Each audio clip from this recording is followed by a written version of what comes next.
We now should understand what's experiential learning.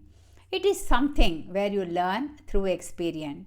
It is not only just about doing, but having a structured reflection and application.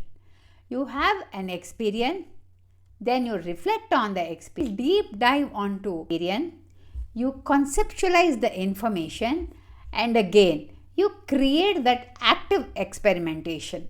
That is, we readjust what the activity which you have done for a deeper learning.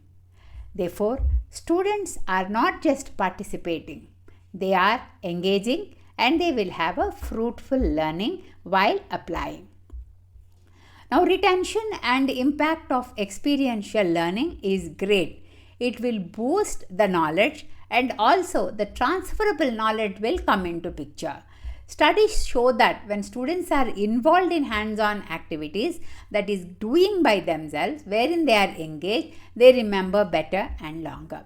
They build that social and emotional skills. Students will learn to collaborate. This is the 21st century skill which they have to learn and think critically on the why component of it.